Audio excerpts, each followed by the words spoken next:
Modern question की अगली कड़ी अर्थात अगला लेक्चर जो सीधा कैपेसिटर से जुड़ा हुआ है। कैपेसिटर जिन जिन मटेरियल से बना हुआ अर्थात कंडक्टर और इंसुलेटर का बना हुआ है। अगर हम लोग ये जान जाए कि कंडक्टर और इंसुलेटर जब कभी इलेक्ट्रिक फील्ड में होते हैं तो उसका कार्य यानी किस तरह से वो एक्ट करता है, तो हम लोग ये बात समझने में सक्षम हो जाएंगे कि किस तरह से यानी हम लोग कैपेबल हो जाएंगे कि किस तरह से एक कैपेसिटर वर्क करता है जब वो इलेक्ट्रिक फील्ड में होता है। नमस्कार, मैं हूं प्रकाश और हम सब जुड़े हुए हैं गाइडलाइन कोचिंग के यूट्यूब चैनल से। हम लोग जो है आज कुछ क्वेश्चन जुड़ा हुआ है जो कैपेसिटर एक मॉडर्न टॉपिक है, इसमें से कहने की कोई जरूरत नहीं है। सारे एग्जाम्स में जिसके एग्जामिनेशन जितने भी होते हैं, चाहे कॉम्पिटिटिव एग्जाम हो या बोर्ड का एग्जाम हो, इसे प्रश्न होता ही है। असाधारण टॉपिक है, तो इसकी जानकारी के लिए हम लोग अगर यदि इसके कंपोनेंट्स यानी जिससे बना हुआ है उसके बिहेवियर इलेक्ट्रिक फील्ड में कैसा बिहेव करता है उससे अगर रूबरू हो जाए यानी उसकी जानकारी प्राप्त कर लें तो हम लोग को पूरा पता चल जाएगा कि एक कैपेसिटर कैसे बिहेव करता है। साथ में जो इसके यानी जिससे ये बना हुआ है अगर उसके बिहेवियर के बारे में जानेंगे तो उसी दौरान हम लोग को कई छोटे छोटे प्रश्न आने, objective question plus short question का आंसर भी मिलने वाला है। तो सीधा चलते हैं हम लोग कैपेसिटर्स, कंडेंसर्स भी इसको बोला जाता है। फिलहाल एक बात समझना है कि ये जो बना हुआ होता है एक कैपेसिटर कंप्यूज ऑफ यानी कैपेसिटर जो बना हुआ रहता है वो कैपेसिटर बना हुआ रहता है कंडक्टर्स और प्लस इंसुलेटर्स, ये दोनों का जो है इसमें इस्तेमाल किया जाता है। वैसे अगर हम लोग ये बात समझें कि इंसुलेटर का जो प्रयोग किया जाता है एक तरह से इलेक्ट्रोस्टैट में से जो इंसुलेटर एक वरदान की तरह है, गुण की तरह है, कई जगह इसका हम लोग इस्तेमाल करते रहे हैं। तो फिलहाल यहाँ हम लोग देखते हैं कि व्हाट विल हैपन यानी क्या घटनाएं घटती हैं जब एक कंडक्टर को हम लोग प्लेस करते हैं इलेक्ट्रिक फील्ड में, क्योंकि जैसे जैसे ये लोग दोनों बिहेवियर करेगा, ये लोग दोनों मतलब हुआ पहला नंबर कंडक्टर और दूसरा नंबर यानी कंडक्टर एंड इंसुलेटर, तो इसका मतलब हुआ ऑलमोस्ट जो एक्टिविटीज होगा यानी इसी के आधार पर तय होता है एक्टिविटीज कैपेसिटर। वैसे सबको पता है कि कैपेसिटर एक ऐसा डिवाइस है जो चार्ज और पोटेंशियल एनर्जी को स्टोर करता है, एनर्जी को स्टोर करता है अपने छोटे से स्पेस में। उसी की चर्चा करनी है, लेकिन उसके कंपोनेंट से जो प्रश्न जुड़े हुए हैं उसका भी सॉल्यूशन करते जाना है। सबसे पहला आते हैं कि जब एक कंडक्टर को हम लोग इलेक्ट्रिक फील्ड में, क्योंकि यहाँ तय हो गया कि एक कैपेसिटर भाई साहब बना हुआ है जिसका कंडक्टर एंड इंसुलेटर का इस्तेमाल किया गया है, तो अगर हम लोग एक एक करके जाने कि कंडक्टर को अगर इलेक्ट्रिक फील्ड में प्लेस किया जाता है तो इसका प्रभाव कंडक्टर पर क्या पड़ेगा, तो यहाँ से हम लोग अब जानकारी इकट्ठा करते हैं, कलेक्ट करते हैं। कैपेसिटर सबसे पहला बात हो गया कि behaviours of conductors in the electric field. जब हम लोग एक अप्लाइड इलेक्ट्रिक फील्ड में एक कंडक्टर को प्लेस करते हैं तो उसका बिहेवियर क्या होता है, उसका आचरण क्या होता है। सबसे पहले चलते हैं, क्या कहा जा रहा है कि पहला जो आचरण ये दर्शाता है इसमें से आता है कि net electric field intensity in the conductor is equal to 0। मगर क्यों ऐसा होता है इसकी चर्चा जरा सा हम लोग कर लेते हैं। यानी कंडक्टर को जब हम लोग इलेक्ट्रिक फील्ड में प्लेस करते हैं तो इसका इलेक्ट्रिक फील्ड का मान, नेट इलेक्ट्रिक फील्ड का मान 0 होता है। आखिर ऐसी कौन घटना घटती है? चलिए मान लिया जाए कि ये एक कंडक्टर है और इसको हम लोग electric field E base not में प्लेस किए हुए हैं, ई बेस नॉट। अब जाहिर सी बात है कि इलेक्ट्रिक फील्ड जहां से शुरू होता है यानी यहाँ एक पॉजिटिव प्लेट इधर ले लेते हैं और इधर जो है नेगेटिव प्लेट, ताकि समझने में आसानी हो, क्योंकि इलेक्ट्रिक फील्ड लाइन जो स्टार्ट होता है पॉजिटिव से और टर्मिनेट होता है नेगेटिव चार्ज में। तो यहाँ देखिए क्या होगा कि जब ये फील्ड लाइन यानी फील्ड लाइन जब पॉजिटिव से नेगेटिव की तरफ जाएगा तो जैसे मान लिया जाए ऐसे वैसे बताया हुआ है सारी बात है ना कि नेचर्स या बिहेवियर्स जो कैरेक्टरिस्टिक्स है फील्ड लाइन के, ये देखिए यहाँ आएगा सामने में इलेक्ट्रॉन आ जाता है जिसकी वजह से ये क्रॉस नहीं कर पाता है। यानी यहाँ बात आपको ऐसे दर्शाना है। जरा सा इलेक्ट्रिक फील्ड लाइन खींचते समय इस बात का ध्यान रखना चाहिए कि कंडक्टर पे ये किसी भी हालत पर किसी भी सूरत में ये परपेंडिकुलर पड़ेगा। हो गया। अब यहाँ क्या होगा, सामने में नेगेटिव चार्ज आ जाएगा और दूसरे साइड में पॉजिटिव चार्ज, क्योंकि ये जहां से निकल रहा है वो पॉजिटिव नेचर है, और जाहिर सी बात है कि यहाँ से फिर फील्ड लाइन जो है वो स्टार्ट होगा और ये फील्ड लाइन यहाँ का नेगेटिव इधर ऐसे ही होता चला जाएगा। देखिए ऐसे यहाँ खींचे, ठीक, ये लगभग परपेंडिकुलर पड़ रहा है, इधर से फील्ड लाइन आउट हो जाएगा, फिर यहाँ लाते हैं, यहाँ से फिर एक खींचे, है ना। तो यहाँ जिस समय आप दिखा रहे हो तो एक बात ध्यान रखना है कि ये परपेंडिकुलर होना चाहिए, यानी यहाँ जो हम लोग दर्शा रहे हैं लाइन, ये इलेक्ट्रिक फील्ड लाइन, सामने में आ जाएगा नेगेटिव चार्ज, यहाँ भी नेगेटिव चार्ज, यहाँ से पॉजिटिव, फिर स्टार्ट हो जाएगा, फिर ये हो जाएगा आपका पॉजिटिव, और यहाँ से फिर फील्ड लाइन जो है वो आपका शुरू हो जाता है, यानी यहाँ भी आपको होशियारी से दर्शाना है ना, क्योंकि फील्ड लाइन वैसे इसकी जरूरत नहीं है, अभी तो हम लोग शॉर्ट क्वेश्चन में है, तो ये रहा आपका, ठीक। अब इसी तरह से फील्ड लाइन जो प्रवेश करता है, यानी एक तो फील्ड लाइन इससे क्रॉस नहीं कर सकता, तो अंदर में एक इलेक्ट्रिक फील्ड का निर्माण होता है, जो यानी एक इलेक्ट्रिक फील्ड इंड्यूस होता है कंडक्टर के अंदर, और ये इलेक्ट्रिक फील्ड का डायरेक्शन जो होगा वो होगा इधर से किधर, तो पॉजिटिव से नेगेटिव टर्मिनल यानी नेगेटिव चार्ज की तरफ, ये रहा। अब क्या होता है कि कंडक्टर के पास जो है वो नंबर ऑफ फ्री इलेक्ट्रॉन्स बहुत अधिक होते हैं, जिसका परिणाम क्या होता है कि अंदर में जो इलेक्ट्रिक फील्ड बनता है वो electric field applied electric field के बराबर हो गया। हाँ, जितना इलेक्ट्रिक फील्ड हम लोग अप्लाई किए बाहर से, उतना ही इलेक्ट्रिक फील्ड अंदर में निर्माण होता है, यानी ये इंड्यूस होता है, प्रेरित होता है, और इस तरीके से नेट इलेक्ट्रिक फील्ड का मान अंदर में, यानी यहाँ जो इलेक्ट्रिक फील्ड का मान आएगा इनसाइड द कंडक्टर, वो इनसाइड द कंडक्टर क्या हो जाता है, ई नेट इज इक्वल टू 0 हो जाएगा। क्यों 0 होगा जी? क्योंकि ई नेट इज इक्वल टू, अगर हम लोग यहाँ देखें तो पता चलता है कि E net is equal to E naught, ठीक, और प्लस माइनस करने जाएंगे तो ये जो होगा ये आपका इंड्यूस्ड इलेक्ट्रिक फील्ड के बराबर होता है। यानी यहां सीधी सी बात हम लोग को पता चल गया, ये जो इलेक्ट्रिक फील्ड होता है, यानी इलेक्ट्रिक फील्ड का मान जो अंदर में फील्ड यानी कंडक्टर के अंदर, वो ई नेट का मान 0 होता है। क्यों होता है? तो इसके पीछे का रीजन है कि दोनों बात ध्यान रखना है कि ई बेस नॉट का मॉडुलस और जो अंदर में इंड्यूस्ड बना इलेक्ट्रिक फील्ड, इन दोनों का मैग्नीट्यूड बराबर होगा। पॉइंट नंबर 1, दोनों की दिशा एक दूसरे के विपरीत होती है, जिसके वजह से ई नेट का मान क्या होगा, ई नॉट, प्लस करने जाएंगे तो अपोजिट डायरेक्शन हो गया, तो ये हो गया ई इंड्यूस्ड, और इस तरह से नेट फील्ड का मान 0। इंपॉर्टेंट ऑब्जेक्टिव क्वेश्चन है, इसमें दो राय नहीं है कि कंडक्टर को जब हम लोग इलेक्ट्रिक फील्ड में प्लेस करते हैं तो नेट फील्ड का मान कितना होता है, तो आंसर हो जाएगा 0। तो पहली बात आप ध्यान रखेंगे कि net electric field intensity in the conductor is equal to 0, ये पहला गुण है इसका। अब दूसरे गुण की तरफ चलते हैं। Electric field just outside the charge conductor is perpendicular to the surface of the conductor.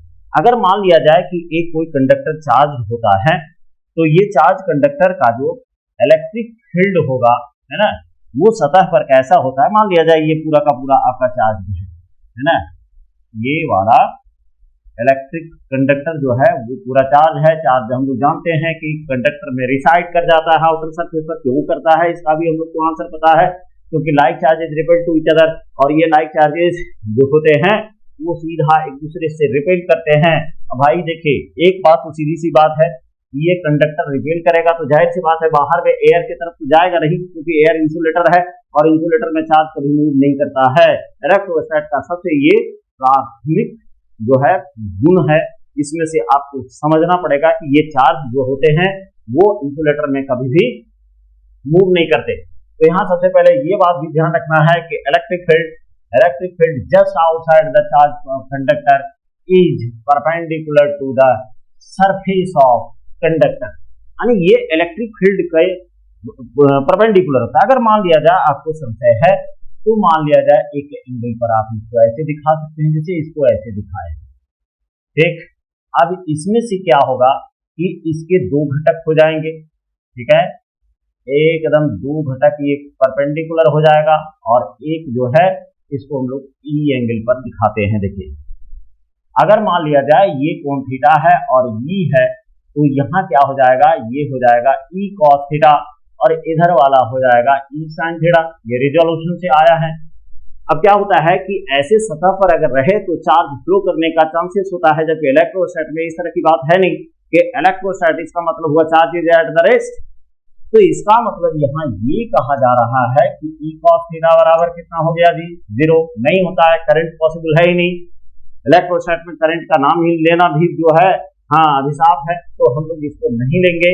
अब ये रहा cos theta is equal to क्या हो जाएगा, 0 by means cos theta is equal to क्या हो गया 0, और cos theta is equal to कितना हो जाएगा 0 is equal to cos 90 degree.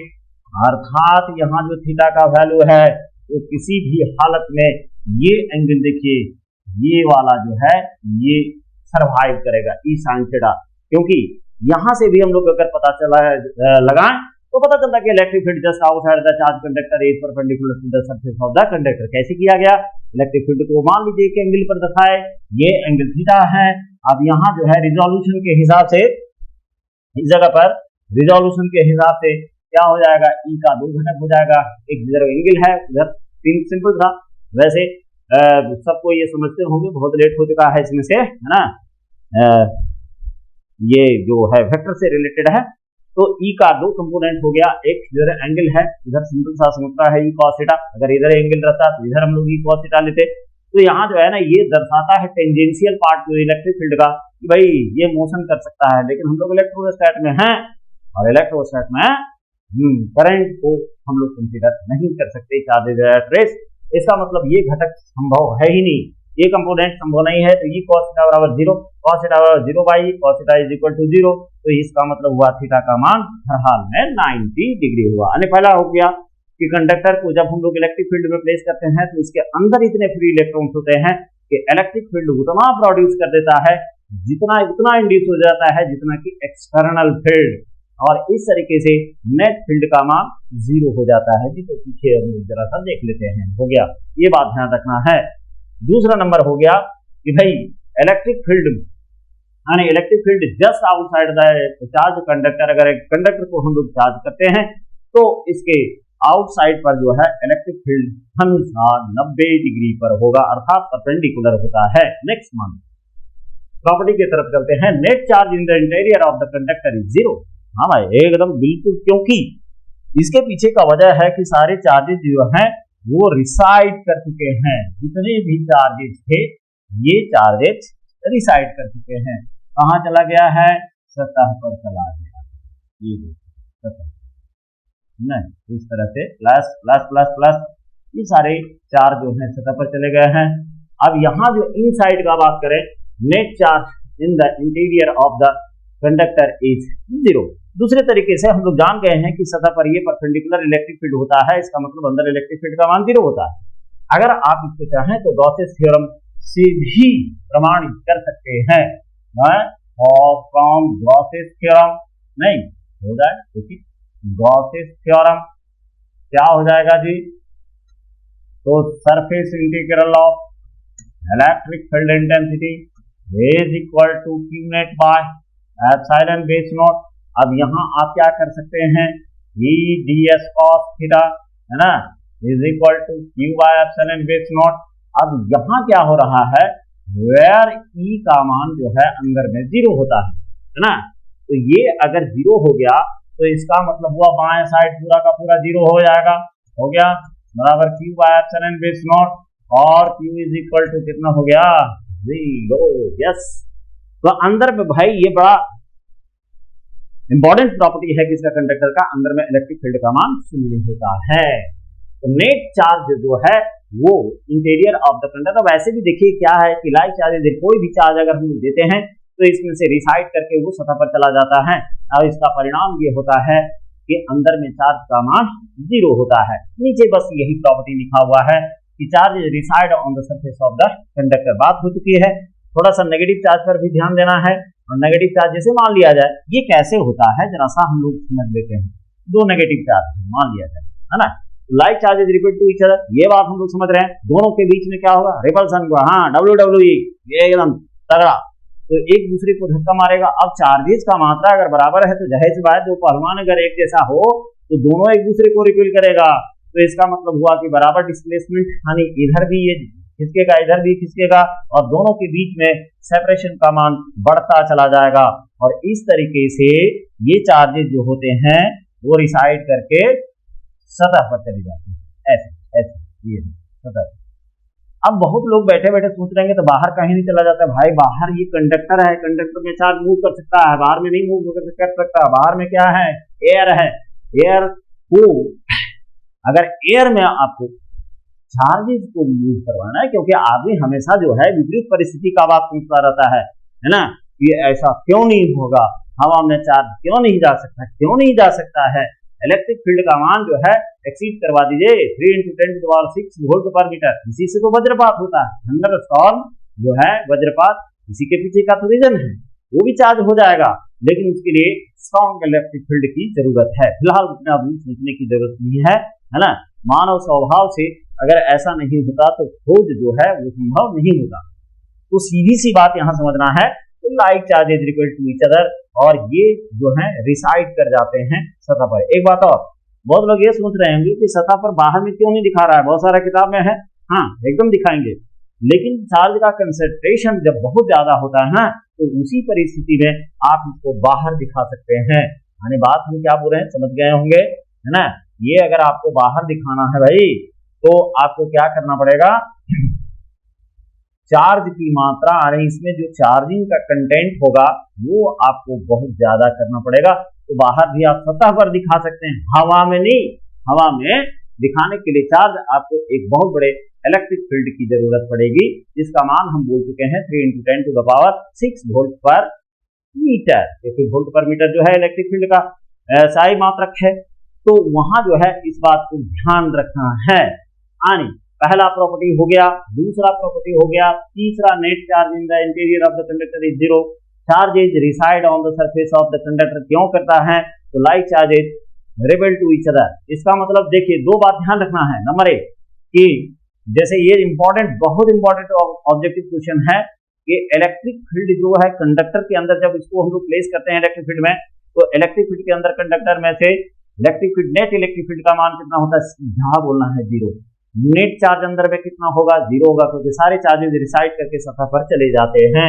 Next में आते हैं, electric potential is constant for entire conductor. हाँ भाई, पूरे कंडक्टर के लिए जो ये आपका पोटेंशियल होता है, पोटेंशियल बताया हुआ है पिछला, देखिए पोटेंशियल में से इसी पोटेंशियल सरफेस आने प्रत्येक बिंदु पर जो है वो इलेक्ट्रिक पोटेंशियल है, जिसको कि हम लोग एब्सोल्यूट इलेक्ट्रिक पोटेंशियल कहते हैं, उसका मान समान होता है। हर एक जगह पोटेंशियल का मान कांस्टेंट होने की वजह से इसको हम लोग इक्वी पोटेंशियल सरफेस कहेंगे। नहीं देखिए तो कैसे, यहां समझना है, ये है कंडक्टर, थोड़ा थोड़ा सा समझते जाना है। अब हर जगह से यहां से रिसाइड करके चार्जेस जो बेचारे हैं वो पहुंच गए हैं कहां, चार्जेस जो है वो पहुंच चुका है हम लोगों का कंडक्टर, और चार्जेस जो है ये देखिए एकदम इक्वली डिस्ट्रीब्यूट होता है चार्ज पूरी सतह पर। तो सेंटर के रेस्पेक्ट में आप कहीं भी अगर इलेक्ट्रिक फील्ड का मान, यानी इलेक्ट्रिक पोटेंशियल का मान निकालें, जैसे बताया हुआ था एक पॉइंट चार्ज, अगर सारा चार्ज को कंसंट्रेट मानेंगे सेंटर पर, और इसे जितना भी आप रिंग खींच सकते हैं, हर रिंग सेंटर से, है ना, इक्वी डिस्टेंस होगा, और हर जगह पॉइंट जो आप डिसाइड करेंगे वो पॉइंट जो होता है उस पर पोटेंशियल का मान जो होगा वो क्या होगा, बराबर होगा। ठीक, जैसे मान लीजिए इसका रेडियस R1, इसका रेडियस R2, इसका रेडियस R3, तो हर जगह एक एक रिंग पर जब हम लोग निकालेंगे पोटेंशियल का मान, तो पोटेंशियल का मान एकदम बराबर होता है। इसीलिए कोई भी चार्ज कंडक्टर जो होता है वो इक्वी पोटेंशियल सरफेस की तरह ट्रीट किया जाता है। पिछला लेक्चर देखने की जरूरत है, ये सारा बात बताया हुआ है, जबकि ये ऑब्जेक्टिव क्वेश्चन का सिलसिला है, फिर भी उसमें से जो आवश्यक सब्जेक्टिव प्रश्न रहे या इसमें भी जो होगा उसको सॉल्व किया जाएगा। तो फिलहाल यहाँ आता है 6ठे नंबर पर, और 6ठे नंबर पर आते हैं जिसमें से सरफेस चार्ज डिस्ट्रीब्यूशन में भी डिफरेंट एट डिफरेंट पॉइंट्स, ये किसके लिए कहा गया है? भाई हम लोग के जर्नी में एक बहुत सारे ऐसे कंडक्टर्स होंगे जिसका एजेस पॉइंटेड होगा, पॉइंट मतलब किनारा पॉइंटेड होगा। तो उसमें होता क्या है कि जैसे मान लिया जाए कि एक कंडक्टर को हम लोग सेलेक्ट करते हैं और इस कंडक्टर में से जैसे इसको एक कंडक्टर लिया गया और इस कंडक्टर में इसका एजेस जो है जैसे ऐसे दिखाया है।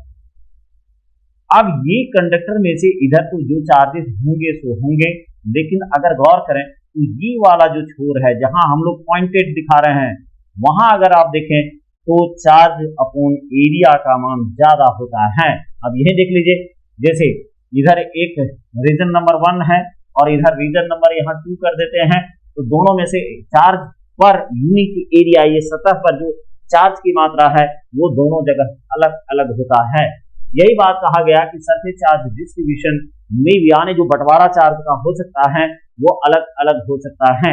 दरअसल ये प्रश्न कुछ जुड़ा हुआ है वेन डी ग्राफ जनरेटर से और उसमें से पॉइंटेड कंडक्टर का इस्तेमाल किया जाता है, जिसके कारण आपको ये गुण याद रखना पड़ेगा, क्योंकि वहां जो है हम लोग मेटलिक फॉर्म का इस्तेमाल करते हैं।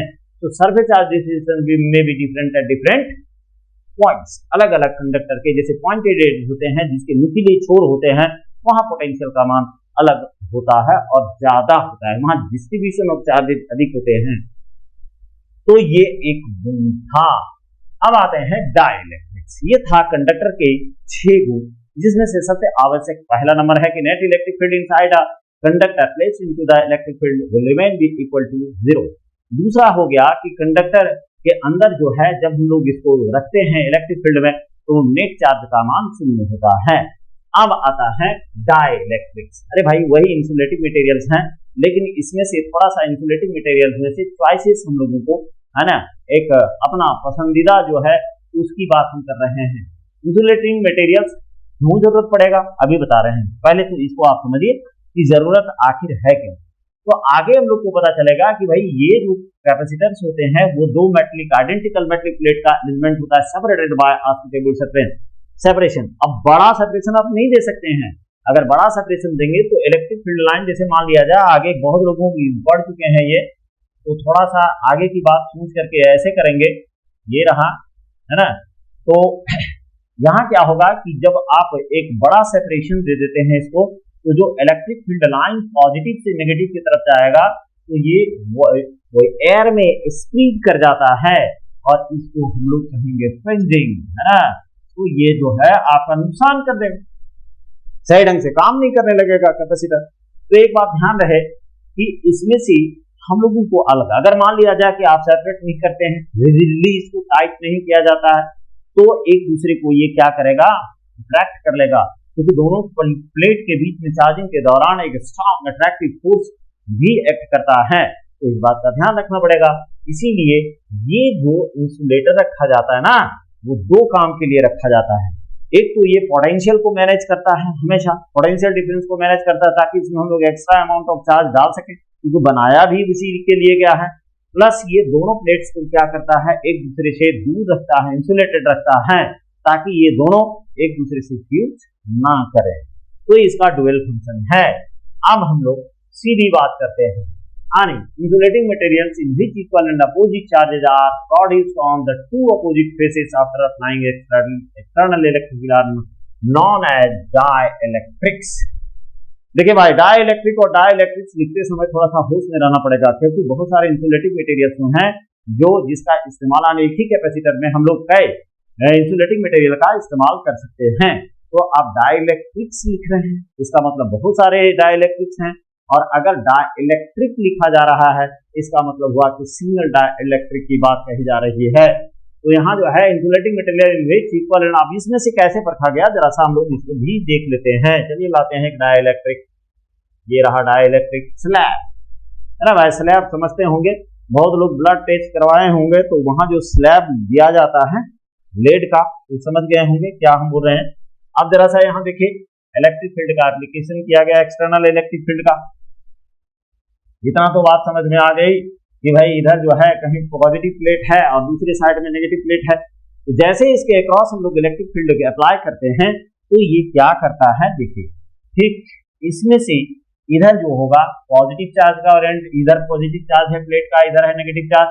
जाहिर सी बात है कि इसके जो अणु होते हैं, क्योंकि चार्ज का मूवमेंट इसमें है नहीं, है ना, डाइलेक्ट्रिक जब इंसुलेटिंग मटेरियल है तो सीधी सी बात आप समझ जाइए कि इसमें चार्ज का मूवमेंट बिल्कुल नहीं है। और ये सब ये कहना कि भाई एक तरफ पॉजिटिव चला आएगा एक तरफ नेगेटिव, नहीं, ये सब गलत बात है। यहां से आपको क्या करना है, ये जो इसके मॉलिक्यूल्स होते हैं ना वो इलोंगेट कर जाते हैं। देखिए ऐसे ऐसे खिंचाव पैदा हो जाता है इसमें, ठीक, इसमें खिंचाव पैदा हो जाएगा, ये इलोंगेट कर जाएगा इस तरह से। सामने में सब बन रहा है, देख लीजिए इसको, है ना। थोड़ा सा मॉलिक्यूल की मात्रा बराबर होगी, कम अधिक होगा, तो इसको जरा सा देख लेते हैं। ये रहा एक मॉलिक्यूल, दूसरा मॉलिक्यूल बगल में ले लेते हैं, तीसरा मॉलिक्यूल इसके बगल में ले लेते हैं, फिर इसी तरह से देखते जाइए, एक मॉलिक्यूल, दो मॉलिक्यूल, तीन मॉलिक्यूल, फिर यहाँ देखिए एक मॉलिक्यूल। ऐसे आप बहुत सारे मॉलिक्यूल दर्शा सकते हैं, कि ये सब आंख से नजर आता नहीं भाई, माइक्रोस्कोप की जरूरत पड़ेगी, और वो भी पावरफुल माइक्रोस्कोप, है ना। आदमी के पास दो आंख है, लेकिन एक विडंबना ये है कि जब आप माइक्रोस्कोप टेलीस्कोप का इस्तेमाल कर रहे हो तो आपको काना बना के रख देगा ये डिवाइस, ये बात ध्यान रखना है। चले यहाँ देखिए, ये क्या होता है कि इधर नेगेटिव चार्ज पोलराइज्ड हो जाता है इसके मॉलिक्यूल का, और दूसरी साइड में पॉजिटिव पॉजिटिव पॉजिटिव, फिर यहाँ हो जाएगा नेगेटिव पॉजिटिव नेगेटिव पॉजिटिव, इस तरह से negative positive negative positive negative positive. ये रहा पूरा ब्यौरा। तो भाई ठीक है, ये जो भी हो रहा है इसका प्रभाव दरअसल होगा क्या, ये समझना है। अब होता क्या है कि इसमें से ये जो एरिया आप देख रहे हैं, ये डॉटेड एरिया, इसमें से चार्ज का मान जो होगा, ये वाला जो डॉटेड एरिया है, ये वाला डॉटेड एरिया दिखा देते हैं। ये वाला डॉटेड एरिया में क्या होता है, नेट चार्ज का मान यहाँ जो होता है क्यू नेट का मान वो हो जाता है 0।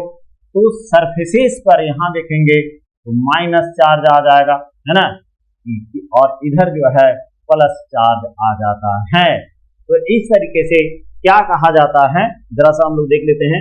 इस तरीके से हम लोग ये बात बोल सकते हैं कि वैसे इंसुलेटिंग मटेरियल जिसके अक्रॉस हम लोग अगर इलेक्ट्रिक फील्ड का अप्लाई करते हैं तो अपोजिट फेसेस पर क्या होता है, an insulating material in which equal and opposite charges are produced on the two opposite faces after applying electric field are known as, इसी को क्या कहते हैं, डाइलेक्ट्रिक कहते हैं। यहाँ एक अंदर में इलेक्ट्रिक फील्ड का निर्माण होता है, ठीक, एक इलेक्ट्रिक फील्ड का निर्माण होगा अंदर में, और ये इलेक्ट्रिक फील्ड उतना स्ट्रॉन्ग नहीं होता, आगे हम लोग देखेंगे, क्योंकि डाइलेक्ट्रिक वगैरह इसमें से जानना है ना, किस तरह से हेल्प करता है कैपेसिटर बनाने में। तो यहाँ जो ये आपका बनता है, ये इंड्यूस्ड इलेक्ट्रिक फील्ड का मान निश्चित रूप से लेस देन होता है अप्लाइड इलेक्ट्रिक फील्ड। लेकिन भाई दुश्मन तो दुश्मन है ना, छोटा रहे या बड़ा, नुकसान तो पहुंचाएगा ही। ये इसके विपरीत दिशा में है, जिसकी वजह से इलेक्ट्रिक फील्ड का मान कम कर देता है। इलेक्ट्रिक फील्ड का मान अगर कम हो रहा है, इसका मतलब हुआ कि पोटेंशियल डिफरेंस का मान भी घटेगा। अर्थात ये जो E बराबर मैग्नीट्यूड अगर लेंगे तो V बाई डी, अगर ये दोनों का के बीच की दूरी D है, तो यहाँ देखिए क्या होगा, E का मान घटेगा तो V का भी मान घटता चला जाता है। इस तरह से ये डुअल फंक्शन करता है। यानी डाइलेक्ट्रिक्स जब हम लोग डालते हैं किसी भी कैपेसिटर के दो प्लेट्स पर, तो एक बात का ध्यान रहे, ये डुअल फंक्शन करेगा। Insulating material which equal and opposite charges, जैसे बोला यहाँ एक अपोजिट डायरेक्शन में इलेक्ट्रिक फील्ड का निर्माण होता है, यानी एक इलेक्ट्रिक फील्ड इंड्यूस होता है, प्रेरित होता है, जिसमें ध्यान रहे कभी मॉलिक्यूल्स के जो चार्जेस होते हैं उसका मूवमेंट नहीं होगा, बल्कि चार्ज जो मॉलिक्यूल्स होते हैं या आइटम्स जो होंगे वो इलोंगेट हो जाएगा, खिंचाव पैदा होता है, एलिप्टिकल शेप ले लेता है, और एक छोर पर नेगेटिव चार्ज और दूसरे छोर पर पॉजिटिव चार्ज कंसंट्रेट कर जाता है, और इस तरह से एक अंदर में इलेक्ट्रिक फील्ड बनेगा जो बाहरी इलेक्ट्रिक फील्ड को कमजोर करता है। अब आते हैं अगले कंसेप्ट पर, है ना।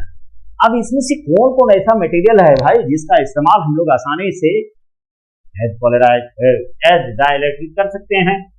तो an easily polarisable insulating material can be called dielectric. और इसमें से देखिए ड्रायर हो गया, ड्राईवुड हो गया, H2 गैस हो गया, ग्लास हो गया, माइका हो गया, पैराफिन वैक्स हो गया, ट्रांसफार्मर ऑयल हो गया, ये सब जो मटेरियल्स होते हैं आप बहुत आसानी से इसको हम लोग क्या कर सकते हैं, इलेक्ट्रिक फील्ड को अप्लाई करके इसका पोलराइजेशन किया जा सकता है और इसमें से चार्ज अपोजिट फेसेस पर equal and opposite charges produce किया जा सकता है। एक इलेक्ट्रिक फील्ड जिसकी जरूरत है वो हम लोग पैदा कर सकते हैं। तो ये रहा डाइलेक्ट्रिक्स। वैसे जब आपको आगे ले जाएंगे थोड़ा सा जब मैथमेटिकल, तो वहां एक बात याद रहे कि जो इंसुलेटिंग मटेरियल्स का कैटेगराइजेशन किया गया है वो पोलर और नॉन पोलर। अब इसमें से बेसिक बात क्या है कि पोलर्स के पास बोर्न डायपोल मोमेंट होता है, और बोर्न डायपोल मोमेंट होता है तो वो क्या करता है, अपने लक्षण की वजह से, इरेगुलर एलिमेंट की वजह से नेट डायपोल मोमेंट का मान 0 हो जाता है। जैसे ही हम लोग इसके अक्रॉस इलेक्ट्रिक फील्ड का एप्लीकेशन करते हैं वो एरिंग कर जाता है अलोंग द इलेक्ट्रिक फील्ड, और नेट डायपोल मोमेंट जो 0 हो रहा था अब 0 नहीं होगा। लेकिन यहाँ एडिशनल किसी भी तरह का डायपोल मोमेंट प्रोड्यूस नहीं होता है। जबकि जब हम लोग नॉन पोलर में जाते हैं तो स्विच ऑन कीजिए, आपको डायपोल मोमेंट मिलेगा, इलेक्ट्रिक फील्ड मिलेगा जो अपोज करेगा अप्लाइड इलेक्ट्रिक फील्ड का, कमजोर करेगा इलेक्ट्रिक फील्ड को, अर्थात डिग्री ऑफ इलेक्ट्रिफिकेशन को कमजोर करता है, और उसमें से और भी चार्जेस हम लोग जोड़ सकते हैं। ये इसका बेसिक फंक्शन रहा है। तो अब आते हैं कुछ इसी से प्रश्न, है ना। Number 1, why dielectrics are used in a capacitor, क्यों इस्तेमाल किया जाता है एक कैपेसिटर में, तो इसका आंसर पीछे दिया गया था। डाइलेक्ट्रिक्स इंक्रीज इलेक्ट्रिक्स, ध्यान रहे छोटी भी बातों पर ध्यान देने से क्या होगा, आपका नंबर माइनस नहीं होगा, है ना। ऐसे लगता है कि चलो भाई ठीक है, चलता है, अरे भैया कुछ नहीं चलता है ना, सब रुकता है, सब रुक जाएगा। ऐसे में तो एक छोटी छोटी गलती जो है उसको लोग इग्नोर करते हैं और बाद में बैठ करके मार्क्स जोड़ते हैं। तो जब सामने में मार्क्स रिजल्ट आता है तो फिर दोष, है ना, आदमी कभी अपना दोष स्वयं पर नहीं लेता है। ये आदमी का एक पूर्वाग्रह या ऐसा एक लक्षण रहा है। तो यहाँ ध्यान दीजिए छोटी छोटी बात पर, है ना, कि डाइलेक्ट्रिक्स लिखे, डाइलेक्ट्रिक नहीं लिखा गया है, प्लूरल है। तो इंक्रीज द कैपेसिटेंस और capacity of a capacitor and keep the two conducting plates insulated from each other। जैसे कि अभी बताया गया कि भाई कैपेसिटर तो दो, ऐसे हम लोग आगे भी देखेंगे। यहाँ पूछा गया है प्रश्न ये रहा आपका डाइलेक्ट्रिक्स, भाई ये डुअल फंक्शन करता है ना, ये आपका डुअल फंक्शन करता है। और डुअल फंक्शन अगर करेगा, दो डुअल माने क्या हुआ जी, दो तरह का कार्य करता है ना, बेचारा बहुत काम करता है। ये जो है चालक पदार्थ जो हिंदी में बोला जाता है बहुत काम करता है। एक तो दोनों ये लड़ने वाले, एक दूसरे पर आजमाइश करने वाले को अलग करता है, प्लस एक कैपेसिटर की कैपेसिटी को भी ये बढ़ाता है। दैट्स व्हाई ध्यान रहे कि डाइलेक्ट्रिक इंक्रीज द कैपेसिटेंस, जो क्षमता होती है कैपेसिटर की, है ना, उसको ये बढ़ाता है। शॉर्ट क्वेश्चन में इंपॉर्टेंट क्वेश्चन है कि why dielectrics are used in a capacitor, answer होगा dielectrics increase the capacitance of और कैपेसिटी ऑफ अ कैपेसिटर। अब देखिए इसी क्वेश्चन को दो स्टूडेंट आंसर कर रहा है। एक सीधा वो लिख दिया कि डाइलेक्ट्रिक्स इंक्रीज द कैपेसिटेंस और कैपेसिटी ऑफ अ कैपेसिटर, हो गया, तो उसका भी आंसर सही है। बट पार्शियल है क्योंकि आप दूसरा फंक्शन छोड़ रहे हैं। और दूसरा क्या हो जाएगा, and keep the two conducting plates insulated from each other. हाँ, ये WWE वाला दोनों पहलवान एक दूसरे से आमने सामने भिड़ंत करने वाला है, कौन, plus Q and minus Q. तो इसको एक दूसरे से दूर रखता है, दोनों को एक दूसरे से इंसुलेटेड रखता है, साथ में ये इंक्रीज भी करता है क्या, तो कैपेसिटी ऑफ, यानी जो ये कैपेसिटर है, सबको पता है capacitor is a device which can store charge and energy. हालांकि एनर्जी की मात्रा भले ही छोटा हो लेकिन स्टोर ये करेगा। अब आता है what is electrostatic shielding. Yes, ये भी एक छोटा प्रश्न इंपॉर्टेंट है। एक ऐसा प्रावधान, एक ऐसी प्रक्रिया जिसके तहत हम लोग एक निश्चित सुनिश्चित क्षेत्र को क्या करते हैं, इलेक्ट्रिक फील्ड से फ्री रखते हैं। ये कैसे होगा भाई, तो अभी हम लोग देखें ना, कंडक्टर का क्या था कि बाहर से आप इलेक्ट्रिक फील्ड इसमें से अगर डालते हैं, इलेक्ट्रिक फील्ड का इसमें से उपयोग किया जाता है ना, जैसे ये रहा इलेक्ट्रिक फील्ड ऐसे, ठीक, इधर से इलेक्ट्रिक फील्ड दर्शा रहे हैं ऐसे ऐसे ऐसे, तो क्या होगा, ये सामने में हर जगह नेगेटिव चार्ज आकर के और सबका जो है, और इधर आ गया आपका पॉजिटिव चार्ज, यहाँ से फिर फील्ड लाइन जो है वो निकल जाएगा, ठीक, इधर से फील्ड लाइन जो है वो निकलेगा, बीच का क्षेत्र देखिए आप, बीच का क्षेत्र जो होता है वो आपका क्या हो जाएगा, इधर से देखिए ये फील्ड लाइन आ रहा है, सामने में कंडक्टर है, हॉलो स्पेस अगर इसको बना दिया जाए तो यहाँ इलेक्ट्रिक फील्ड अंदर का मान क्या हो जाएगा, 0 हो जाएगा। इसी को तो इलेक्ट्रोस्टैटिक कहते हैं, इलेक्ट्रोस्टैटिक शील्डिंग कहा जाता है। इसी को, इसके इन्वेंशन के पीछे माइकल फैराडे का बहुत बड़ा हाथ रहा है, इसीलिए इसको दूसरे नाम से जानते हैं फैराडे केज, पिंजरा। इसका पिंजरा तो फैराडे का। यानी the phenomenon to protect certain region of a space from external electric field is known as electrostatic shielding।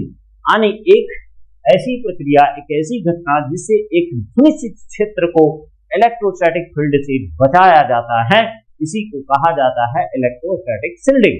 कैसे बचाएंगे, तो एक कंडक्टर का अंदर हम लोग जान रहे हैं इलेक्ट्रिक फील्ड का मान 0 होता है, हॉलो बना दीजिए, तो ये जो है ये ही कहलाता है इलेक्ट्रोस्टैटिक शील्डिंग।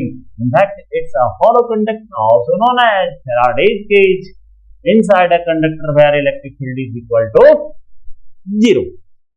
अरे भाई यही तो है जिसका उपयोग कार में किया जाता है ना। मान लीजिएगा आदमी को कार है, बढ़िया कार है, लेकिन बुद्धि से जो है वो पैदल है।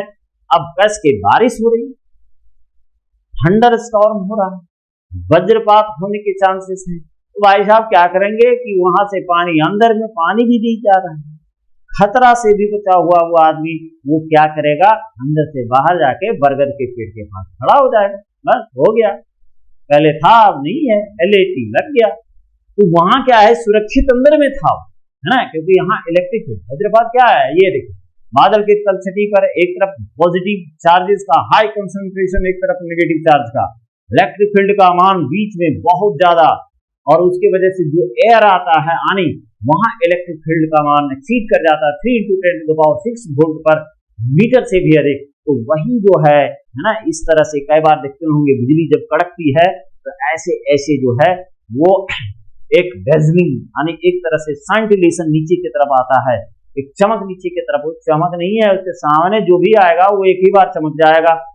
तो सिंपल बात ये समझना है कि ये इसी का इस्तेमाल जो है कार में किया जाता है। इसीलिए कहा जाता है कि यदि आपके पास कार हो, थंडर स्टॉर्म का समय हो, तो भाई आप सेफ हैं, अपने सीट पर बैठे रहिए, है ना। हम लोग प्रकृति से जंग नहीं लड़ सकते, जब जब मानव प्रकृति से जंग लड़ा है, मुंह का खाया है, तो उसे अब उसका तो कोई इलाज है नहीं। तो ये रहा आपका इलेक्ट्रोस्टैटिक शील्डिंग। आगे आते हैं, व्हाट इज अ कैपेसिटर, है ना, ये भी प्रश्न है, छोटा पूछा जा सकता है। A capacitor is a device that capable of storing charge and hence electrical energy in a small space। भाई जब आप कैपेसिटर का डेफिनेशन देना तो सीधा एकदम सूखा सूखा डेफिनेशन नहीं देना चाहिए, है ना। तो एक बात है कि ठीक है, मेजर इसका एक्टिविटी जो है, इसका जो उद्देश्य जो है, purpose to store the large amount of charge, छोटे स्पेस में बड़ा अमाउंट ऑफ चार्ज स्टोर करता है, लेकिन साथ में एनर्जी भी स्टोर किया जाता है। तो डेफिनेशन देते समय आपको ये बात ध्यान रखना है कि capacitor is a device that capable of storing charge and hence electrical energy in a small space. एक बात ध्यान रहे कि एक कैपेसिटर एसेंशियली निश्चित रूप से बना होता है दो आइडेंटिकल कंडक्टिंग प्लेट से, और ये सेपरेट किया जाता है इंसुलेटिंग मटेरियल, जिसको कि हम लोग कहते हैं डाइलेक्ट्रिक्स, है ना। तो ये बात ध्यान रखें, ऐसे भी आप बोल सकते हैं, बट ये डेफिनेशन थोड़ा सा ज्यादा उम्दा किस्म का है कि एक कैपेसिटर जो है एक डिवाइस है, युक्ति है, साधन है, जो सक्षम है आवेश को संचित करने में और साथ में ऊर्जा को भी संचित करता है। क्योंकि इसी का मान आगे वाले क्वेश्चन में इंपॉर्टेंट क्वेश्चन है, U = ½ CV² निकलेगा, है ना, Q² / 2C निकलेगा, ऐसे इक्वेशन जो हैं वो बाहर आने वाले हैं नेक्स्ट टॉपिक, नेक्स्ट जो पार्ट है इसका। तो कैपेसिटर का मेरे ख्याल से अगर पूछता है तो ये डेफिनेशन सबसे बेहतर है। आगे की तरफ चलते हैं। एक बात समझिए, आगे के प्रश्न में एक जुड़ाव है कि अगर हम लोग ये बात जान जाए कि हाउ अ कैपेसिटर एक्ट, बस मामला फिक्स, सारा क्वेश्चन हम लोग आसानी से बना सकते हैं। चलिए यहाँ थोड़ा सा समझाने का प्रयास किए हुए हैं कि how does a capacitor store charge, अर्थात चलिए भाई जो मेजर वर्किंग इसका चार्ज स्टोर करना है तो ये भी हम लोग को समझना होगा कि आखिरकार ये चार्ज स्टोर कैसे किए जाते हैं। चलिए देखते हैं कैसे किया जाता है। तो how does a capacitor store charge, तो इतना बात तो तय हो गया कि ये दो आइडेंटिकल मेटल प्लेट्स का बना हुआ है। यहाँ जो दिखाया गया है, देखिए विडंबना क्या है कि ये capacitor is not a device of direct current, ये डायरेक्ट करंट का डिवाइस नहीं होता है। इसका इस्तेमाल अल्टरनेटिंग करंट के लिए किया जाता है क्योंकि ये डीसी करंट को, डायरेक्ट करंट को, डिस्क धारा को कभी भी अपने से होकर जाने नहीं देता है। इसके पीछे का वजह है आपको इसी भी बताएंगे कि इसका रिएक्टेंस जो होता है डीसी के प्रति, अर्थात जो रेसिस्टेंस इसका होता है, अपोजिंग कैपेसिटी जो होता है वो इनफाइनाइट होता है, जबकि अल्टरनेटिंग करंट के लिए अपना द्वार खोल देता है, आ जाओ भाई सीधे गुजर जाओ। तो यहाँ थोड़ा सा हम लोग एक काम कर लेते हैं, समझते हैं। यहाँ देखिए, यहाँ जो है डीसी का सोर्स दिया गया है। Let a capacitor is connected to a DC source that is to a cell which can deliver a voltage of V, है ना। जाहिर सी बात है इसका काम ही है वोल्टेज देना। सेल यहाँ नहीं करके हम यहाँ क्या किए हैं, सीरीज में दो बैटरी कनेक्ट किए हैं, तो दो सेल को, तो इसको आप सेल नहीं बोल सकते, ये बैटरी। अभी ये खुला हुआ है, दोनों प्लेट अगर आप चार्ज नहीं कर रहे हैं तो जाहिर सी बात है इसमें किसी में भी किसी भी तरह का चार्ज नहीं अवेलेबल होगा, क्योंकि कंडक्टर्स आर इलेक्ट्रिकली न्यूट्रल, अर्थात चार्ज जो कोई भी कंडक्टर जो होता है वो इलेक्ट्रिकली क्या होगा, न्यूट्रल होता है। इसमें जितना पॉजिटिव चार्ज उतना ही नेगेटिव चार्ज। अब आते हैं पहले पड़ाव पर। मान लिया जाए कि ये स्विच है, पुराने जमाने में की होता था, आजकल हम लोग स्विच बोलते हैं। अब ये की अभी खुला हुआ, इसमें किसी भी तरह का चार्ज नहीं है। यानी पहले डायग्राम में आपको समझाने की कोशिश किया गया है कि फर्स्ट डायग्राम में क्या है कि when K key is opened, capacitor plates are neutral, that is there is no charge on plates, कोई चार्ज नहीं है। अब आते हैं दूसरे पर, देखते हैं when K is closed, the electrons from plate A, कहानी शुरू, है ना। अच्छा एक बात देखिए, यहाँ क्या है, अगर गौर करें तो ये प्लस चार्ज है, इसको जोड़ेंगे तो प्लस अपने भूखड़ है, इसको चाहिए इलेक्ट्रॉन, हाँ, और इसके पास यहाँ क्या है, इलेक्ट्रॉन की संख्या है, क्योंकि इसमें इलेक्ट्रॉन और प्रोटॉन की संख्या यानी पॉजिटिव और नेगेटिव चार्जेस की संख्या ज्यादा है। प्रोटॉन जो पॉजिटिव चार्ज है जो न्यूक्लियस में सेंटर्ड होता है वो तो मूव कर ही नहीं सकता, है ना, चाहे करंट इलेक्ट्रिसिटी रहे भाई साहब या इलेक्ट्रोस्टैट रहे। इस बात का ध्यान रखना है कि न्यूक्लियस से पॉजिटिव चार्ज निकल करके चाय पानी पीने के लिए नहीं जाएगा, है ना। हालांकि लिक्विड कंडक्टर जिसको हम लोग इलेक्ट्रोलाइट कहते हैं या गैसेस कंडक्टर में से पॉजिटिव चार्ज का मूवमेंट हो सकता है, उसमें से पॉजिटिव आयन जो है वो एक जगह से दूसरी जगह, आयन का बात कर रहे हैं, यानी पूरा चार्ज कैरियर का मूवमेंट होता है। तो यहाँ जो है ना, यहाँ तो ये इलेक्ट्रॉन ही मूव करेगा। तो जैसे हम लोग इसको की प्लग को प्रेस करते हैं, यहाँ से इलेक्ट्रॉन फ्लो करना शुरू कर देता है, क्योंकि इसको चाहिए, वो अट्रैक्ट करता है। यही बात यहाँ दर्शाया गया है कि when K key is closed, the electron from plate A will attracted by battery and these electrons start to accumulate, संचित होने लगता है। इधर से आया, है ना, अब इधर से आया तो ये तो नहीं बोलेगा ना कि या भाई बैठ, हम लोग दोनों गप सप करते हैं, चाहे ये धक्का मारेगा, चल बोलेगा भाग यहाँ से, सीधे आ गया कहाँ, बी पर, है ना। इस तरह से क्या होता है कि जब हम लोग की को क्लोज करते हैं, स्विच ऑन करते हैं, तो ए से इलेक्ट्रॉन आया और ये आकर के बी पर कलेक्ट होना शुरू हो जाता है। एक्यूमुलेट का मतलब होता है संचित होना, जमा होना, है ना, संचित होना।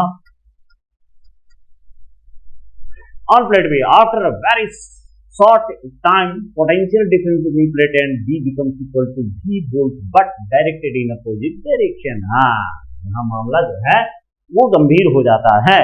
क्या होता है कि बहुत लोग ये सोचते हैं कि कैपेसिटर को जोड़ दो, चुपचाप नाश्ता पानी करो, थोड़ा सा क्रिकेट मैच या इधर उधर लंबा लंबा फेंक लो, उसके बाद आओ, तब तक नहीं, इतना समय नहीं लगता है ना। ये जो है बहुत ही शॉर्ट टाइम में क्या करेगा, ये जितना बैटरी का पोटेंशियल मान लिया जाए ये 10 वोल्ट है, और इसका देखिए यहाँ जो डायरेक्शन है वो पॉजिटिव से नेगेटिव की तरफ है, इधर है 10 वोल्ट का। अब यहां जो होता है ना, ये आपका इस जगह पर क्या होगा कि जैसे ही हम लोग यहां देखते हैं कि जैसे ही ये शॉर्ट टाइम में पोटेंशियल, हाँ, प्लेट जो है becomes equal to V volt but directed in opposite direction. ठीक, तो इसकी दिशा जो होती है ना वो अपोजिट होता है। जैसे ये इधर देखिए और ये वाला इधर देखिए, दोनों अपोजिट डायरेक्शन में है ना, दोनों का डायरेक्शन एक दूसरे के अपोजिट होता है। यानी प्लेट्स में यहाँ इस तरह से स्टोर किया जाता है चार्ज। तो फिर एक बार इसको सफाई कर देते हैं, इसको ध्यान से समझना जरूरी है। ऐसे बहुत लोग हैं ना कि बगल बगल में प्लेट रख करके और इंडक्शन शुरू करता है, बैटरी का जुड़ रहे भाई, बैटरी फाड़ के फेंक दो, है ना, कोई मतलब ही नहीं रह जाता है। तो एक बात का ध्यान देना है कि व्हेन की इज क्लोज, हम स्विच ऑन करेंगे, electron from plate A will be attracted by battery and these electrons start to accumulate on plate B. और बहुत शॉर्ट इंटरवल ऑफ टाइम में इसमें पोटेंशियल डिफरेंस जो होता है वो एक्वायर कर लेता है। जैसे मान लिया जाए ये 10 वोल्ट का है, तो ये भी क्या हो जाएगा, 10 वोल्ट का हो जाएगा। एक इसका जो है डायरेक्शन सिर्फ चेंज कर जाता है। Next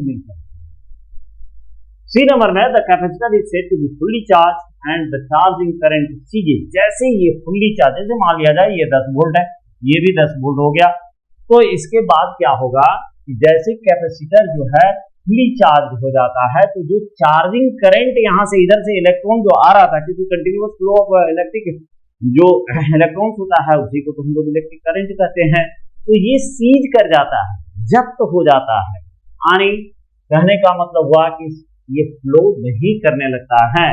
the charging process leaves A and plate B with equal amount of charges of opposite sign। एक बात याद रहे कि जब सीज होगा, जब चार्जिंग बंद होता है, तो उस वक्त अगर इस पर प्लस 10 माइक्रोकूलम चार्ज है, तो इसमें भी क्या हो जाएगा, इसमें भी माइनस 10 माइक्रोकूलम चार्ज स्टोर होता है। ये कंफ्यूजन में बिल्कुल नहीं रहना है। जितना चार्ज रहेगा पॉजिटिव पर प्लेट पर, उतना ही रहता है नेगेटिव प्लेट पर। तो ये कंसेप्ट आपको ध्यान में रखना चाहिए, क्योंकि आगे भी प्रश्न है बहुत सारे, है ना। ऐसा बात थोड़ी है कि इलेक्ट्रोस्टैट में आप प्रश्न ना लिया और करंट में छूट जाएगा, वो तो और आएगा वहां, है ना। अल्टरनेटिंग करंट में एकदम गर्दा मचा देगा, जो बचा कुचा रहेगा वो सेमी कंडक्टर में जो है वो पीछा नहीं छोड़ता है। आगे आते हैं कुछ महत्वपूर्ण बिंदु जो रिलेटेड हैं कैपेसिटर से। पहला बात कि the charging current will flow until the capacitor is fully charged. ये बात हम लोग देख चुके हैं, जब तक फुली चार्ज होगा बहुत शॉर्ट इंटरवल ऑफ टाइम लगता है इसको चार्ज होने में, है ना, ज्यादा लंबा समय इसमें लगेगा नहीं। Once capacitor becomes fully charge, जब एक कैपेसिटर फुली चार्ज होता है तो चार्जिंग करंट जो आ रहा था लगातार प्लेट ए से, है ना, वो इलेक्ट्रॉन अब आना बंद हो जाता है, सीज कर जाता है। दस capacitor one charge prevents the flow of direct current. हाँ जी, ये बहुत इंपॉर्टेंट चीज है ना। कॉम्पिटिटिव एग्जाम के में से इसके कई प्रश्न हम देख चुके हैं अपनी आंखों से। क्या होता है कि जब एक कैपेसिटर फुल्ली चार्ज होता है ना, तो एक आम किताब में इस तरह से बात लिखी हुई रहती है कि भाई हाँ दो चार्ज जो है हो गया फुल्ली चार्ज, अब फिर डिस्चार्जिंग स्टेज में चला गया। लेकिन इसका एक ये भी फायदा है कि जब हम लोग कैपेसिटर जब ये फुली चार्ज हो जाएगा ना, तो क्या होता है, ये स्टॉप कर देता है, डीसी करंट को फ्लो नहीं करने देता है। तो एक इसका ये हम लोगों को फायदा है, पक्का फायदा है। दूसरा number, the charging current does not flow through the capacitor. ये बात जो है यहाँ, ये बात ध्यान रखिएगा, हम बार बार बोल रहे हैं कि ये मत समझिएगा कि भाई करंट का फ्लो ऐसे सीधे हवा में होगा विद्युत जी, या मान लीजिए आप इंसुलेटर डालेंगे, नहीं होता है, डीसी का फ्लो होगा ही नहीं, प्लेट क्रॉस करेगा ही नहीं ये, है ना। तो ये बात का ध्यान रखना है सबको। The charging current does not flow through the capacitor between the plate, only transfer of electrons from one plate to other plate takes place. जैसे कि यहाँ दर्शाया गया यहाँ से इलेक्ट्रॉन जो है ट्रांसफर होकर के बी पर गया है भाया बैटरी, भाया बैटरी से होकर के ये चार्ज यानी इलेक्ट्रॉन का ट्रांसफर हुआ है। चलिए आगे आते हैं। व्हेन कैपेसिटर इज चार्ज्ड, जब ये कैपेसिटर चार्ज हो जाता है, यानी जब ये चार्ज हो जाएगा तो क्या होगा, यहां ध्यान देना है कि जब ये चार्ज हो जाता है तो व्हेन कैपेसिटर इज चार्ज, जब ये चार्ज हो जाएगा तो होगा क्या, the plates carry equal and opposite charges H plus Q and minus Q, जैसे वहां दिखाया गया plus 10 microcoulomb and minus 10 microcoulomb. This is because one plate loses as many electron as the other plate gain, जितना एक loose करता है, भाई देखिए यहाँ जितना एक लूज करेगा ना, बैटरी तो पहले से सेटिस्फाइड है, उसको नहीं चाहिए, तो एक प्लेट जितना ये लूज किया उतना ही बी गेन करता है। This is because one plate loses as many electron, जितना इलेक्ट्रॉन लूज करता है दूसरा उतना ही गेन करता है। तो इससे क्या साबित हुआ, ठीक है। दस charge on capacitor means charge on either plate, तो कभी जब ये बात कर रहा हूं ना 10 कूलम माइक्रोकूलम, तो इसका मतलब हुआ प्लस 10 माइक्रोकूलम पॉजिटिव प्लेट पर और माइनस 10 कूलम नेगेटिव प्लेट। कोई ऐसा अगर बात कर रहा है तो उसके लिए ये संदेश। द एनर्जी, यहां देखिए the energy required to charge the capacitor, यहां जाहिर सी बात है कि सोर्स को वर्क डन करना पड़ेगा, आगे हम लोग देखेंगे। That is transfer of electron from one plate to other plate is supplied by battery. ये एनर्जी सप्लाई किसके द्वारा किया जाता है, बैटरी के द्वारा किया जाता है। और ये हम रास्ता खोल रहे हैं अगले प्रश्न का, जो आएगा U is equal to half C V square. इसके प्रारूप एनर्जी डेंसिटी और भी जो प्रश्न जुड़े रहेंगे उसको हम लोग सॉल्व करते हैं। अब आगे आते हैं। Define capacitance of a capacitor, write down its unit and dimension, है ना। तो ये जो है कई तरीके से आप परिभाषित कर सकते हैं। जैसे पहला हो गया दक्षता, किसका जी, to store the charge is known as it capacitance और capacity under the limit of electric field, है ना। एक बात यहां ध्यान रखना है, the ability of capacitor to store charge is known as capacitance और कैपेसिटी, सामान्य रूप से ये डेफिनेशन चलेगा। अर्थात किसी कैपेसिटर के द्वारा जितनी क्षमता यानी जितना एबिलिटी दक्षता होती है चार्ज स्टोर करने की, उसी को कहा जाता है उसका कैपेसिटी और कैपेसिटेंस। अब क्या है, ये देखा गया कि under the limit of electric field it's experimentally found that charge Q, क्योंकि देखिए क्या होता है, बहुत ज्यादा यहाँ जो लिमिट की बात कही गई है कि एक मेटेलिक प्लेट है, आप इसमें से चार्ज दिए जा रहे हैं ना, दिए जा रहे हैं। आदमी बड़ा विचित्र प्राणी होता है ना, जो काम हो रहा है तो उसको लगातार करते रहेगा, है ना। ये भूल जाता है कि excess of everything is bad, तो लगातार आप चार्ज देंगे तो जाहिर सी बात है इधर चार्ज जो है एक्सीड करना शुरू करेगा, और एक समय ऐसा आएगा जब इलेक्ट्रिक फील्ड का मान ग्रेटर देन और इक्वल टू हो सकता है 3 × 10⁻⁶ वोल्ट पर मीटर, और अगर ऐसा हुआ तो अगल बगल का चार्ज जो है, अगल बगल का एयर चार्ज होना शुरू, विध्वंस आरंभ, है ना, थंडर स्टॉर्म के जैसा माहौल बन सकता है। तो यहाँ हमेशा ध्यान रखिए कि मैथमेटिकली एक्सप्रेस करते समय इस बात को ध्यान रखना है कि भाई अंडर लिमिट बात किया जा रहा है, under the limit of electric field it's experimentally found that the charge Q stored in capacitor is directly proportional to the इसके पोटेंशियल डिफरेंस के across the plate capacitor produced, है ना, प्लेट्स ऑफ कैपेसिटर प्रोड्यूस्ड। जैसे मान लिया जाए अभी यहाँ एक प्लेट हम दिखाए हुए हैं, पूरा अगर दोनों प्लेट दिखाएंगे तो जाहिर सी बात है पोटेंशियल डिफरेंस क्रिएट होगा, जैसे कि हम लोग देख चुके हैं, ठीक। तो ये पोटेंशियल डिफरेंस जो है लिमिट के अंदर ही दे सकते हैं। आप फुली चार्ज हो गया, जबरन आप चार्ज दे रहे हैं तो ये संभव है नहीं। तो यहाँ जो है ना ये देखा गया कि अगर हम लोग एक कैपेसिटर के दो प्लेट्स के बीच में, ये रहा, एक में से चार्ज हम लोग दिए जा रहे हैं, प्लस चार्ज, इसमें माइनस चार्ज आ जाएगा, है ना, इसमें जो है माइनस चार्ज आता चला जाएगा। तो ये चार्ज का जो पीछे दिखाया गया है इसमें से अब इसमें से कोई जगह बचा नहीं, है ना, तो क्या होगा कि पोटेंशियल ने सीधा देखा गया कि Q प्रोपोर्शनल टू V, तो Q proportional to proportionality sign हटाएंगे तो ये C आ जाएगा, वैसे इज द प्रोपोर्शनलिटी कांस्टेंट, और यही कहलाता है कैपेसिटेंस। तो आप मैथमेटिकली ऐसे भी लिख सकते हैं अंडर द लिमिट ऑफ, लेकिन ये लिखना पड़ेगा आपको, है ना, ये जो अंडरलाइन कर रहे हैं ये बहुत जरूरी है। Under the limit of electric field it's experimentally found that the charge Q stored in capacitor is directly proportional to the potential difference across the plates of capacitor produced। तब यहां आप मैथमेटिकली ऐसे दिखा सकते हैं, जहां Q हो गया यानी ये हो गया C बराबर Q बाई V। दूसरा डेफिनेशन हम लोग ऐसे भी कर सकते हैं, देखिए Q बाई V के जरिए कर सकते हैं, the ratio of charge on capacitor plates to the potential difference across the plates is called capacitance, या ये कैपेसिटी ऑफ कैपेसिटर कहा जा सकता है। तीसरे तरीके से डेफिनेशन, वैसे ये शॉर्ट डेफिनेशन है, ये चलेगा, है ना। दूसरा ये भी आप कर सकते हैं, the ratio of charge on capacitor plates to the potential difference across the plates is called capacitance और कैपेसिटी ऑफ द कैपेसिटर, ऐसे भी बोला जा सकता है। तीसरा नंबर आप क्या कीजिए, C बराबर Q बाई V को 1 बना दीजिए, C बराबर Q हो जाएगा। तो इसको ऐसे भी बोला जा सकता है, कैपेसिटेंस और capacity of a capacitor is the amount of charge required to reach its potential difference by unit. हाँ, चार्ज की वह मात्रा, जरूरत मात्रा जो एक कैपेसिटर का पोटेंशियल डिफरेंस 1 वोल्ट से बढ़ा दे, तो चार्ज की वह मात्रा किसके बराबर कहा जाएगा, तो कैपेसिटेंस कहा जाता है। यानी ये रहा, है ना।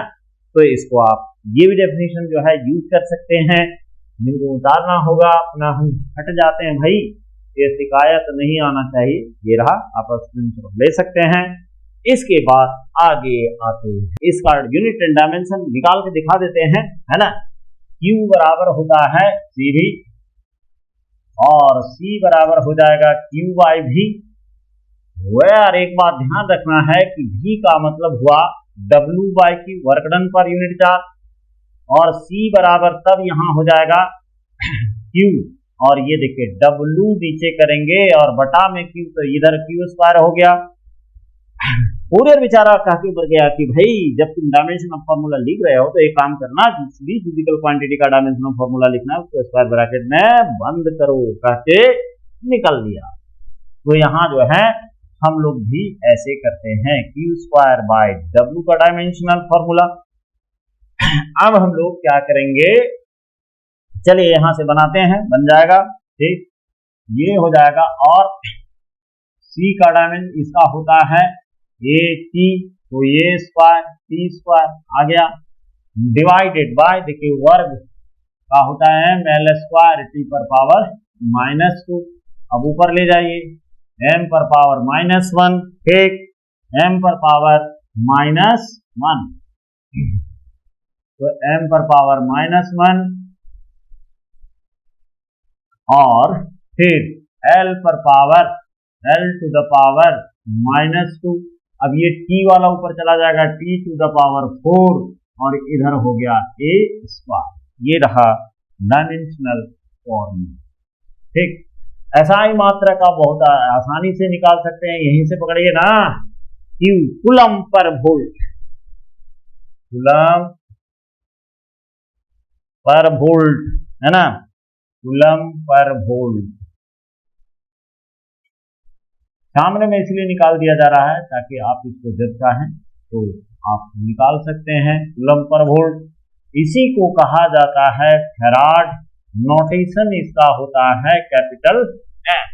तो ये था प्रश्न, और प्रश्न का ये पूरा जवाब था, है ना। प्रश्न हम लोग का था कि कैपेसिटर क्या है और इसका यूनिट डायमेंशन लिखो, है ना। Define capacitance of capacitor, write down its unit and dimension. तो ये हम लोग यहाँ निकाल चुके हैं तीनों डेफिनेशन, और यूनिट एंड डायमेंशन आपका इस जगह पर है, ये निकाल के दिखाया गया। अब आते हैं अगले साइड में। अगला साइड हम लोगों का है, ये रहा, A single conductor behaves as a capacitor where is the second plate? Yes, it's a important question. It's an important question. कैसे भी हर एक कंडक्टर जो चार्ज होता है एक कैपेसिटर होता है, लेकिन वो पॉजिटिवली चार्ज होना चाहिए। एक जैसे ये कहा कि भी ये पॉजिटिवली चार्ज है, ठीक, ये जो कंडक्टर है इसको बोला जा रहा है कि ये पॉजिटिवली चार्ज है। चलिए थोड़ा सीधा खींच देते हैं, ये पॉजिटिवली चार्ज है। तो दूसरा कहाँ है भाई, दूसरा प्लेट इसका, ये प्लेट नंबर 1, प्लेट नंबर 2, झटपट बोलिएगा। The earth, yes, the earth. A single conductor behaves as a capacitor. Where is the second plate? Answer होगा the earth is the second plate. ये ध्यान रखना है। What is the net charge on a charged capacitor? तो zero होगा ना। कैसे कैसे कैसे, देखिए एक प्लेट पर P1 पॉजिटिव प्लस की और दूसरा P2 है ना, P2 पर यहां जो है P2 पर आपका नेगेटिव हो गया। अब पूरा चार्ज जोड़िए भाई, तो पोलैरिटी चार्ज का जो है एडिशन में, एडिटिविटी ऑफ चार्ज में पढ़े होंगे, नेट चार्ज बराबर कितना होता है, zero. What is the net charge on a charge capacitor, तो बोलेंगे zero, because the identical plates of capacitor carry equal and opposite charges, बराबर आवेश होता है और एक दूसरे के विपरीत भी होता है। इसीलिए इस पर चार्ज का मान जो है, नेट चार्ज जब पूछा जाए तो एकदम बोल्ड आंसर देना है कि नेट चार्ज का मान जीरो होता है। तो ये था कुछ महत्वपूर्ण प्रश्न। अब कैलकुलेटिव प्रश्न आने वाला है और छोटे छोटे प्रश्न जो हैं वो, उसके बाद इलेक्ट्रोस्टैट का ये सीक्वेंस खत्म हो जाएगा, फिर करंट का सीक्वेंस शुरू हो जाएगा। तो करंट का ज्यादा नहीं है, 2 सेक्शन में है, और फिर इधर से जितना ऑब्जेक्टिव होगा ये सब सेलेक्ट किया गया है और ऑब्जेक्टिव डिस्कस कर दिया जाएगा। फिर अगले लेक्चर में मिलते हैं। सबको शुभ रात्रि।